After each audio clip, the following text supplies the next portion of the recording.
Well, thank you very much, everyone. Great honor to be here with my friend. I'm delighted to welcome President Macron back to the White House. We've been together quite often, but not that often in the White House. We honored the President, First Lady of France, not so long ago. There was a beautiful evening, and we will not soon forget it. It was a beautiful day and evening, and many fond memories. I also want to thank Emmanuel for hosting me in Paris last December after a historic election win to witness the reopening of the spectacular Notre Dame Cathedral, where you did an outstanding job in bringing it back together. That was a sad day watching that burn, and 5 years later you had it up, and it was they say more beautiful than it was before, so I think that's a great achievement. That was not easy. France is America's oldest ally. Our cherished partnership has been a force for freedom, prosperity, and peace from the very beginning. We're now working on some very interesting developments. One in particular, as you know, the war between Russia and Ukraine. In the American Revolution, French support helped us to seize our destiny as an independent nation. In the First and Second World Wars, our citizens shed blood together on the battlefields of Europe. And I'll never forget joining President Macron 6 years ago on the 75th anniversary of D-Day. That was some day. The purpose of our meeting today is to end another battle, a really horrible one, a war, something that we haven't seen since the Second World War, that is ravaging European soil, the deadliest and most destructive conflict that one can imagine. I've seen the pictures, I've seen the satellite photos and lots of other photos, and it's a horrible thing that's happening. Thousands of people are dying a week. This very day is the third anniversary of the invasion of Ukraine, which would never have happened if I was president. That was not going to happen. The horrors of this gruesome and bloody war can scarcely be overestimated. Hundreds of thousands of people, Russians and Ukrainians in particular, have needlessly died.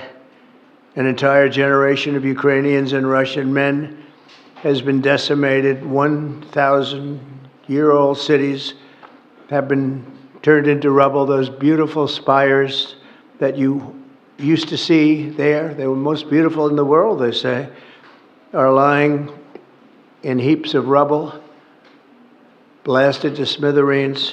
It's time to end this bloodletting and restore peace, and I think we're going to do it. We've had some great conversations, including with Russia. Since my return to the White House, we've made more progress toward that goal in 1 month than occurred in the past 3 years. And I've spoken with both President Putin and President Zelensky.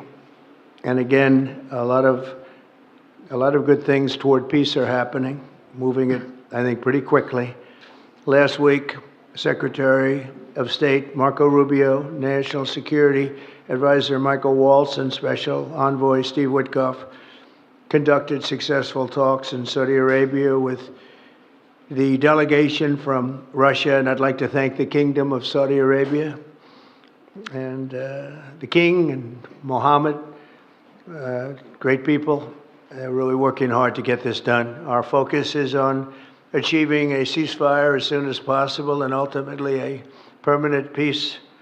My meeting with President Macron today was another important step forward in that sphere, because he's been very much involved right from the beginning in trying to get it over with, and we're going to get it done. I believe that Emmanuel agrees with me on many of the most important issues. Chief among them is this is the right time. It may be the only time. You know, that's a very interesting and horrible situation, and that could evolve into a third world war. We're not going to let that happen. Should have never started, but it did, and what a mess, what a horrible, bloody mess. I'm also pleased that President Macron agrees that the cost and burden of securing the peace must be borne by the nations of Europe, not alone by the United States, and Europe must take that central role in assuring long-term security of Ukraine, which they want to do. And that's not a very big step. The big step is what's going to happen over the next few weeks. The United States has put up far more aid for Ukraine than any other nation. Hundreds of billions of dollars. We've spent more than 300 billion, and Europe has spent about 100 billion. That's a big difference, and at some point we should equalize. But hopefully we won't have to worry about that. We have other things happening that maybe take that out of the realm of necessity. And while we've given vast amounts of military aid and money in form of grants, much of Europe's contribution has been economic relief structured as loans for which they'll be repaid. Like the Europeans, I believe that taxpayers in the United States also deserve to recoup the colossal amounts of money that we've sent. The previous administration never even thought of that. They didn't think of a lot of things, like why did they let it start in the first place? That is why we must have an agreement with Ukraine on critical minerals and rare earths and various other things as security. And I think that that's happening. I think we've made a lot of progress. I had a report just given to me before walking in that we've made, Emmanuel, a great deal of progress toward getting that. I've been elected by the American people to restore common sense to Washington and indeed to the world. And I believe strongly that it's in the best interest of the United States, the best interest in Europe, the best interest of Ukraine, and indeed the best interest of Russia to stop the killing now and bring the world to peace. My administration is making a decisive break with the foreign policy failures of the past administration and, frankly, the past. I ran against a very foolish foreign policy establishment, and their recklessness has led to the death of many, many people. Under our administration, we're forging a new path that promotes peace around the world. And when I left office for the first administration, first term, we had no wars, we had no problems. We didn't have October 7th with Israel. We didn't have Russia and Ukraine going at it. We didn't have the problems in other parts of the Middle East. We didn't have inflation. It was a whole different world. And you know what else we didn't have? Millions of people pouring through our borders, many of them criminals released from other nations and put right into our land, murderers and drug dealers, gangs. We didn't have any of that. It's a different time, but now we have it and we're fixing it. We'll fix it all up. We'll get it done as quickly as possible. And we've made a great deal of progress. People are saying it was the best month for a president in our country's history. I hope that's right, but I feel it's right. We've done a lot of things in a very short period of time, 4 weeks. As I've said before, it's my hope that my greatest legacy, however, will be as a peacemaker and a unifier. I want to bring peace, not war. I thank President Macron for joining us today in this urgent work we're doing. And we have some wonderful people up front right here that have worked so hard. Steve Witkoff, thank you very much. And Michael Waltz, thank you. Scott, thank you very much. And JD, thank you. They've really done a job. They worked very hard. It's a real passion to get this war ended. And I'd like to now we invite Emmanuel to say a few words, and then we'll take questions. And again, Emmanuel, it's a great honor to have you with us at the White House. Thank you very much, please. Thank you, Mr. President. Thank you, dear Donald. Ministers, ladies and gentlemen, mesdames et messieurs, je vais dire quelques... Ladies and gentlemen, I'll be saying a few words in French. Thank you very much, Mr. President, dear Donald, for your hospitality and for this visit. As you mentioned, we have had the opportunity to meet over the past few years. Since your first term, we've been able to discuss matters in Paris and also here at the White House, and it has always been a great joy to do that, and I would like to commend you. And thank you, Mr. President, for extending this friendship to France and taking part in the ceremony at Notre Dame that you mentioned before. It was a great honor for the French people to reopen the cathedral to the rest of the world, and your presence was a testament to that friendship. As the President said, this friendship dates back to the Revolutionary War since the beginning of the United States, and whenever we've needed to, we've been able to come together and be on the right side. We've been able to be united to defend peace and sovereignty. namely in the two world wars that marked the 20th century, from Lafayette to Pershing and to the many Americans who landed on Omaha Beach. And we spoke earlier before, and you mentioned that one of those gentlemen was able to visit you here, one of the veterans. This is part of history which puts us in the world that we are in today. And as the President just said, there are many challenges in this world. And over the past few days, we have one main objective, which is the geopolitical situation.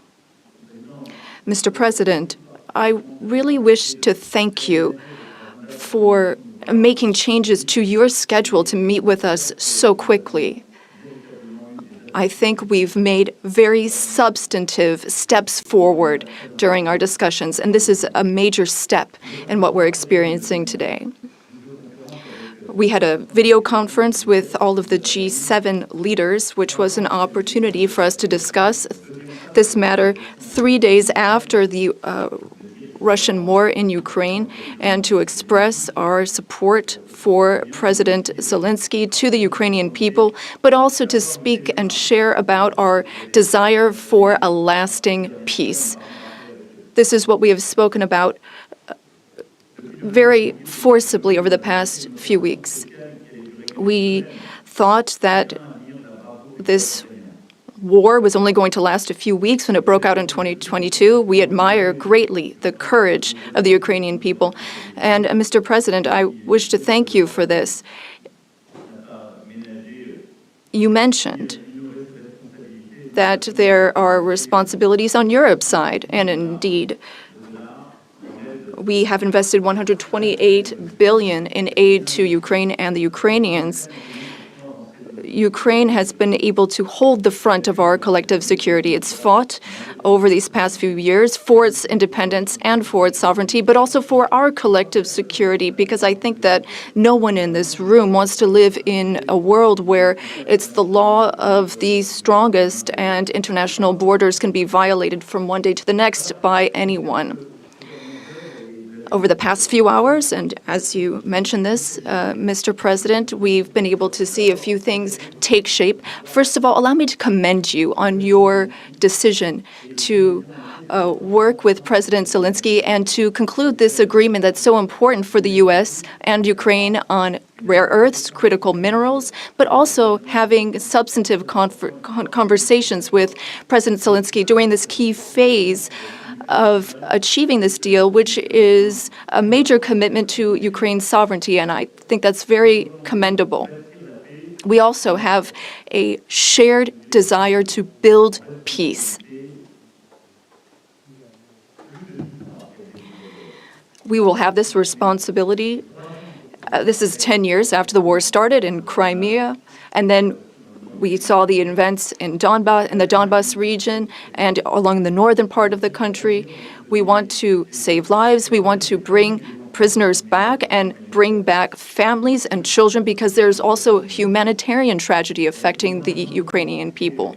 We had lengthy discussions with the president, and we spoke about our desire to bring an end to conflicts, to have a truce that is measurable, verifiable, and that enables negotiation of a lasting peace, where we will discuss not only Ukraine's reconstruction, its territories, but also the security guarantees, meaning maintaining peace over the long term. As I said to the president, we've experienced peace accords that were only ceasefires without ensuring security guarantees, Minsk I and II. And we want to make sure this doesn't happen again. And I know that the president has expressed the desire to be a player for peace in the region. I've spoken with some 30 European leaders and allies in recent days. We want to bring together these allies, and share the same vision.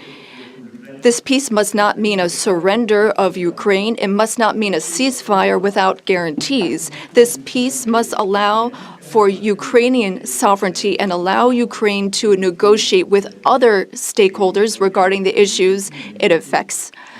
But it is also a country in which we need to shoulder our responsibilities so that we ensure security and stability for Ukraine and for the entire region. And for us Europeans, this is an existential issue. We also spoke about these issues at length with the president. We've worked with President Zelensky and gotten to some of the details of the various phases of the negotiation. And we've also been able to speak about some of this work with our British partners to talk about deployments of peace forces on Ukrainian soil, which are part of these security guarantees. Other countries are ready to join in this effort.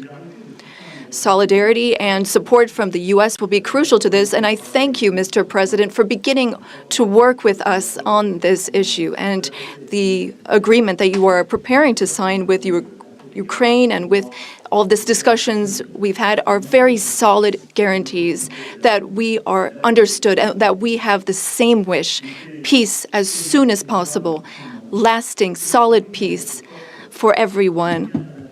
And the renewal of an international situation where we are all able to shoulder our responsibilities, Europeans shouldering their responsibilities alongside their American allies who will shoulder their own responsibilities. I also wanted to be very clear, Mr. President, about Europe's commitment. We have committed to building a lasting peace. As Europeans, we have committed to being stakeholders in these security guarantees. And we are also well aware that Europeans need to do more for security in Europe, for defense in Europe, and to more fairly share the security burden that your country's been carrying for so many years. Mr. President, you know how much friendship I show towards you and I have towards you since your first term. Europe is very clear-eyed about this. We know what we need to do as Europeans, given the threats surrounding us and the responsibilities that we must shoulder. We spoke about the Versailles Agenda, which allowed the Europeans to take a historic step and increase their investments. Europeans are ready to do even more and to go even farther. And several leaders said that to me before I came here to meet you. Mr. President, dear Donald, you spoke about this peace through strength. We fully share that because we must recognize the sacrifices made by the Ukrainian people and what we owe to them. The President and I also spoke about economic matters and our desire to see more prosperity in the United States and in Europe. We had discussions which will be carried on by our teams, our ministers and secretaries, to flesh out some of those ideas. But the idea is to have fair competition and no bias within competition between our industries. Now, the American and European economies are extremely intertwined. Some 1.5 billion in trade, trillion rather, in goods and services, and I know you've spoken about wanting to look at the balance of payments.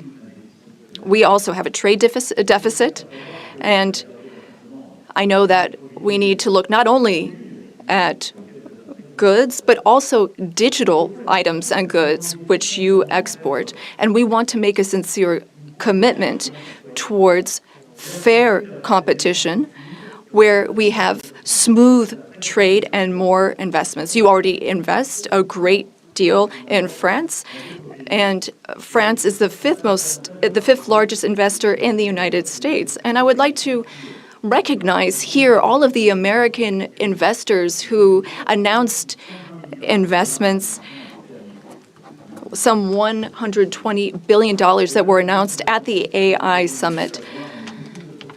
This is our wish. We want to have more prosperity on both sides of the Atlantic. We have a shared agenda in that regard. We also spoke about the Middle East, among other subjects. And here again, we have the same desire. We don't want to see Iran obtain nuclear weapons. We don't want,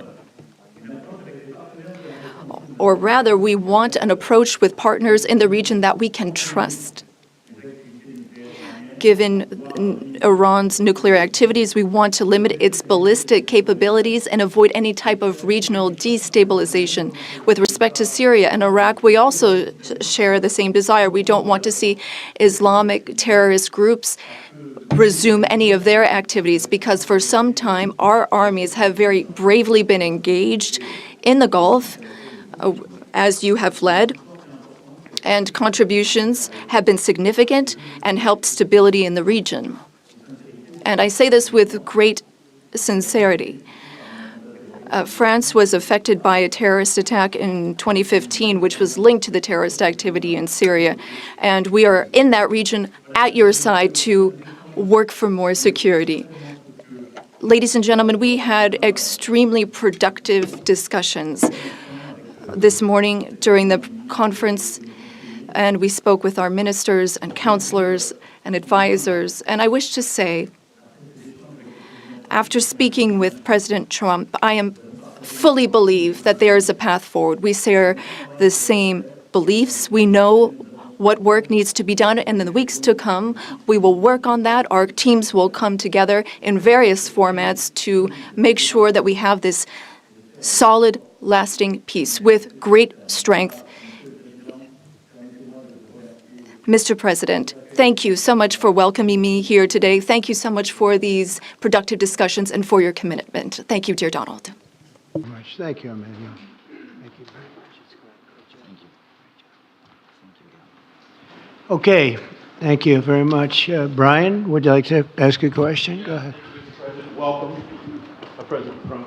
I just want to touch upon real quickly the Harvard poll that came out that had, thank you very much, the Harvard poll that came out had you up 9+ points, and all of your agenda that you ran on, you're accomplishing that. You've got the support of the American people, including stopping the war in Ukraine. If you can comment on the latest Harvard poll, I'd appreciate that. Well, I was honored by it. It was a big poll, and it's usually a poll that leans on the other side of things, the other side of the world, so to speak.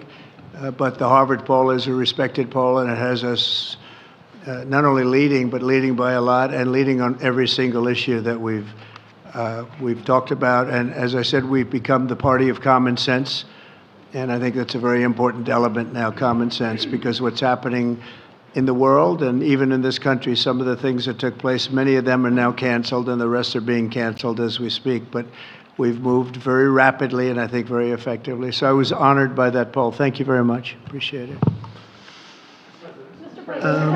Go ahead, please, go ahead. Mr. President, you said before that you would like to see Russia. Yes, go ahead. Are there any conditions that you want Russia to meet and you meeting in Saudi Arabia? When you're meeting in Saudi Arabia with President Putin, will that happen regardless of any progress on the Ukrainian file? Yeah, I think the meeting in Saudi Arabia was a fantastic one. We met with the Crown Prince, who's a fantastic young guy. He's young, but with great imagination and tremendously respected all over the world. And he goes right to the king, and the king is incredible. Gotten to be friends with both of them very much, and they want to see this ended, and they're going all out to make sure that it is ended. I think Russia, likewise, I've spoken to President Putin, and my people are dealing with him constantly, and his people in particular. And they want to do something. I mean, that's what I do. I do deals. My whole life is deals. That's all I know is deals. And I know when somebody wants to make it and when somebody doesn't. I will say this, before I came here, there was no communication with Russia whatsoever, and Russia wasn't answering calls. They were not talking to anybody. They wouldn't talk to anybody, and people sort of accepted that as being that they want to go forward and just keep going without stop. But when I got here, one of the first calls I made was to President Putin, and we were treated with great respect, and they want to end this war. So that's a big thing, because I didn't know if I could say that, but it's a big thing. They want to do it, and the group in the front row that I introduced, they're all very active in it, and we're working on deals right now, transactions right now, and in particular, the big one is to get the war stopped, whether it's ceasefire or direct to an agreement. I'd like to go directly to an agreement, but ceasefire will always happen a little bit quicker. And every day you're saving thousands, or at least hundreds, but thousands in some cases, lives. So we want to see if we can get that done very quickly. Yes, for the president, please. Thank you. I'm a correspondent based in Paris. Question for both of you, actually. Mr. Macron, you were one of the last Western leaders to speak to Putin before Ukraine's invasion. What advice, what recommendation could you make to President Trump to make sure that this time you can get strong enough guarantees from Putin to get a peace deal that lasts this time? And Mr. President Trump, what makes you think you can trust Putin in those negotiations? Thank you.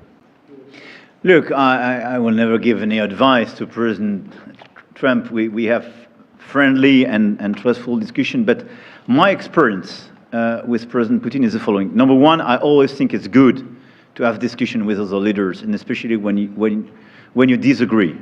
I stopped my discussion with President Putin after Bucha and the war crimes, because I considered that, we had nothing to get from him in that time. Now this is a chance, there is a big change, because there is a new US administration. So this is a new context. So there is good reason for President Trump to re-engage with President Putin. But my experience is the following, and I shared it with President Trump and the team. In 2014, our predecessors negotiated peace with President Putin. But because of the lack of guarantees, and especially security guarantees, President Putin violated this peace.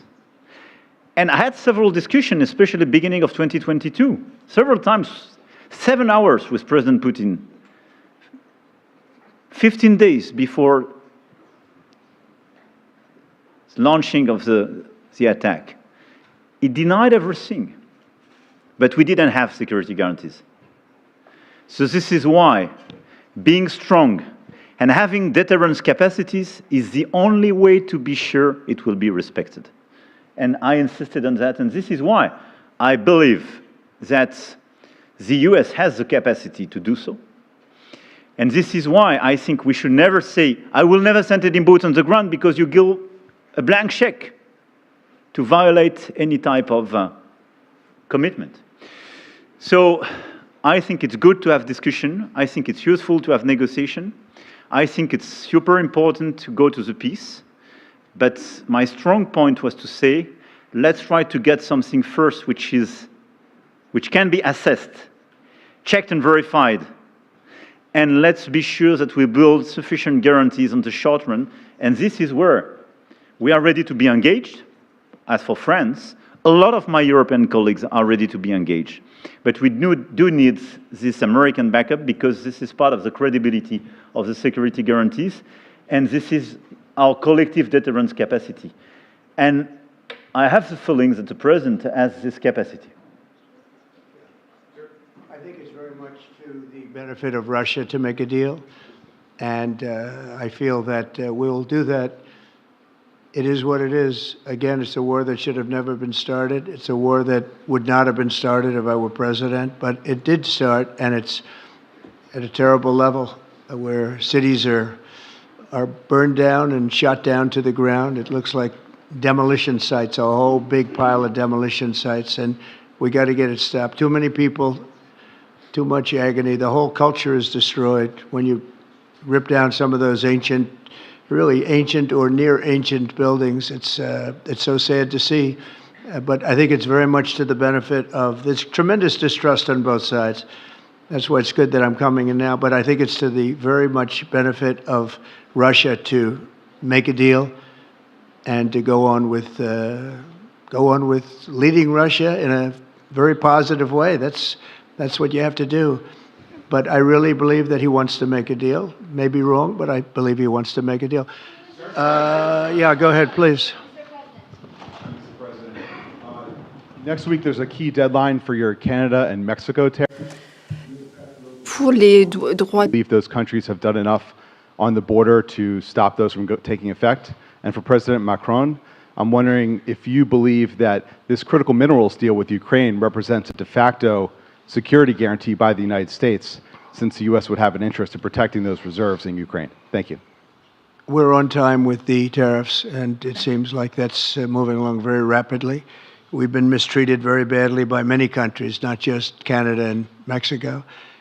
We've been taken advantage of. We were led by, in some cases, fools, because anybody that would sign documents like they signed, where they were able to take advantage of the American people, like has happened over the last long period of time, except for a little 4-year period that took place 4 years ago. But anybody that would agree to allow this to happen to our country should be ashamed of themselves. No, the tariffs are going forward on time, on schedule. This is an abuse that took place for many, many years. And I'm not even blaming the other countries that did this. I blame our leadership for allowing it to happen. I mean, you know, who can blame them if they made these great deals with the United States, took advantage of the United States on manufacturing, on just about everything. Every aspect that you can imagine they took advantage of. I look at some of these agreements, I'd read them at night, and I'd say, who would ever sign a thing like this? So the tariffs will go forward, yes, and we're going to make up a lot of territory. All we want is reciprocal. We want reciprocity. We want to have the same. So if somebody charges us, we charge them. It's very simple, but it'll be very good for our country. Our country will be extremely liquid and rich again. Plus, we're doing other things, as you know. We're finding tremendous waste, fraud, and abuse at levels that nobody thought possible. You're seeing what's going on. And that was also part of the Harvard poll. Do you agree with what President Trump is doing with Elon and others that are looking for the waste, fraud, and abuse? And the numbers were staggering. It was like 70% to 2%. Everybody wants to find out. They don't like it. And, you know, the radical left or whoever it may be starts screaming about the Constitution, but it has nothing to do with the Constitution. It has to do with fairness to this country. It has to do with being ripped off. And when you read the things that all of these billions, and I mean many billions, hundreds of billions of dollars have been spent on, that's all you have to do is stand up here and read them. I could stand up all day and read the kind of things where we're spending all of this money. The good news is that when you think of how rich a nation we can be when we get rid of this, you know, sometimes you'll buy a company and you'll see it was really well run. They accounted for every penny. Well, not much you can do there. You got yourself a bad deal. This one is the exact opposite. Tremendous fraud, tremendous waste. And when you think of what it is, you know, Elon uses an expression, caring. If we had people that cared, just cared a little bit when they did contracts, when they negotiated with outside vendors on behalf of the United States. That's what I'm doing now. I'm negotiating for the people of the United States. So we're doing a great job of it. I will say we found it'll be hundreds of billions of dollars of waste and fraud and abuse. Thank you. Please.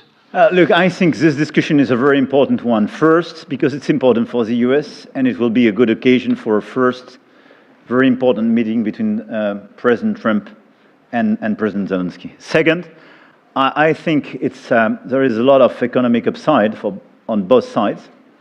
And third, de facto, there is a recognition of Ukrainian sovereignty, a recognition of the Ukrainian interests, and this is de facto a very important alignment of interests. Now, the security guarantees will be negotiated in due time in a full-fledged package of a peace security.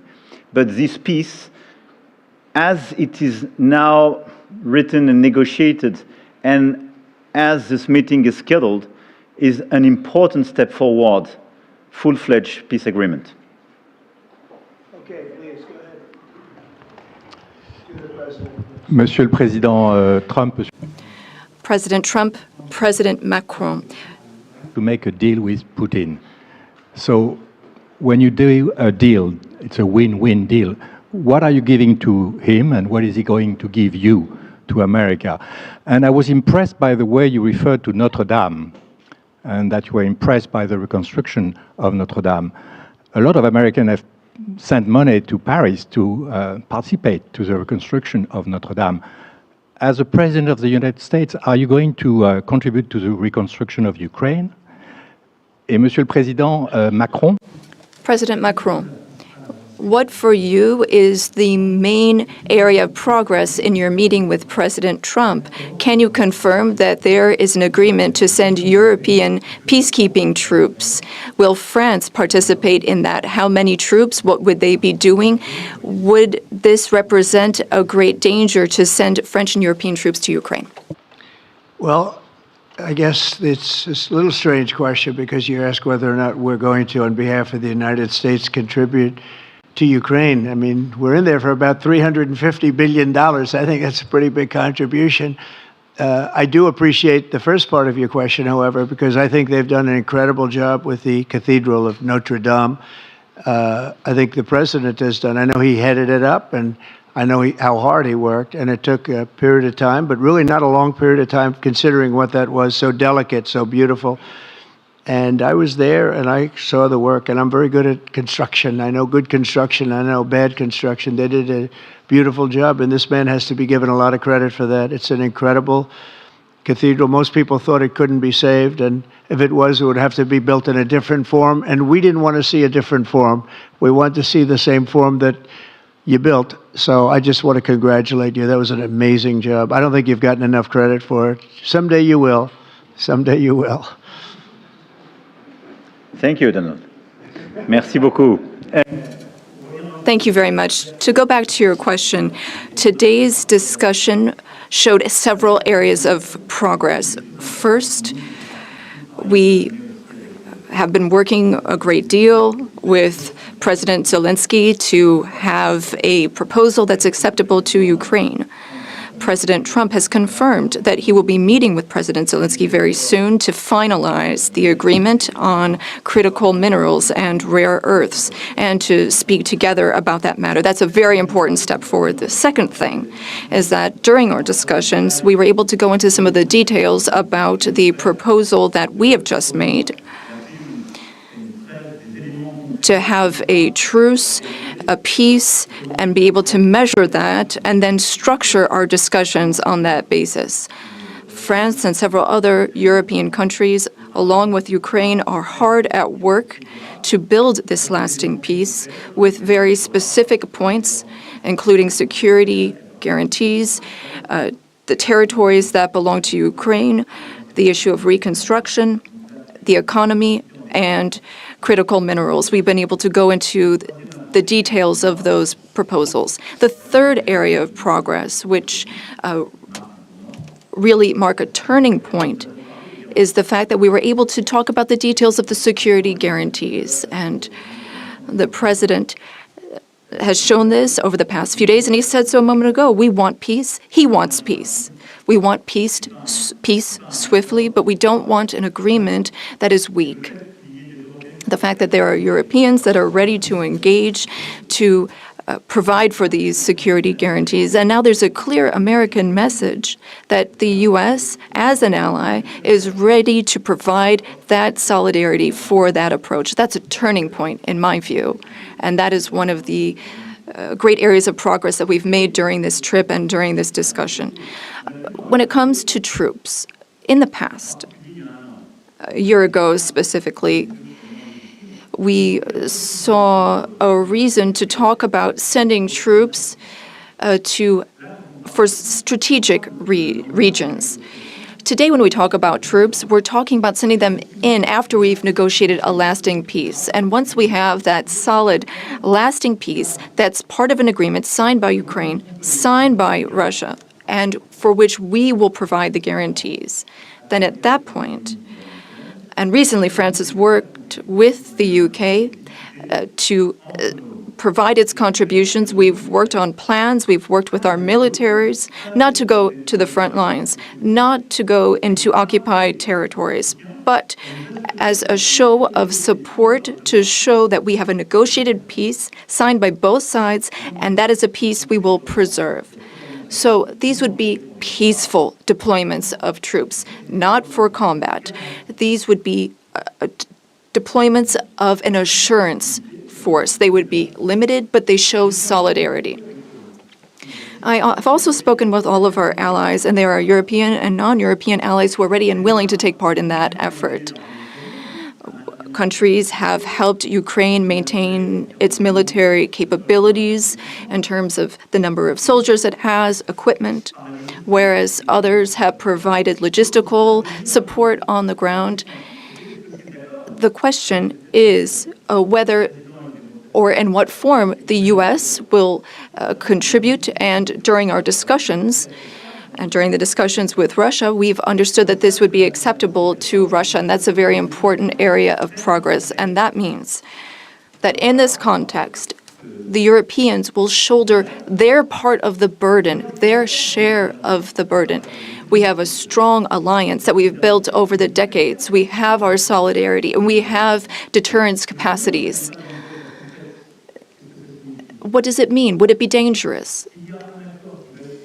If there is an agreement signed by Ukraine and Russia, thanks to the efforts of President Trump, and if we provide the guarantees and Russia violates the agreement, then it would be in conflict with everyone who is engaged in the peace process. And that is a change. That was something we did not see in the past. That's not what we saw in 2014. So that is the real change that we're marking. We have this deterrence capacity on the American side.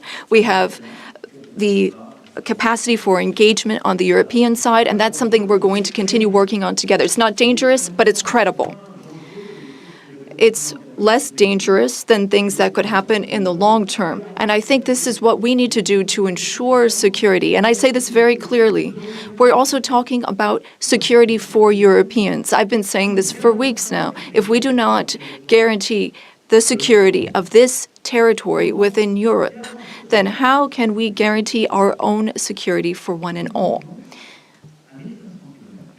We live just 1,500 kilometers from Ukraine, and the Germans and Polish are even closer. So our collective security is important. We need to answer this call for Europeans to be more engaged, and Americans will be there still in solidarity. Europeans are working for their collective security, but I really think this was a turning point today in our discussions.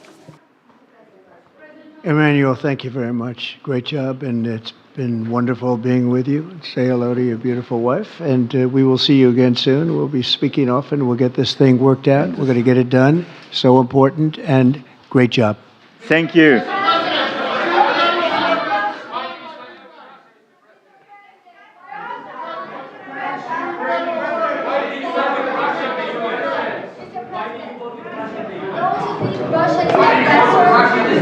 Russia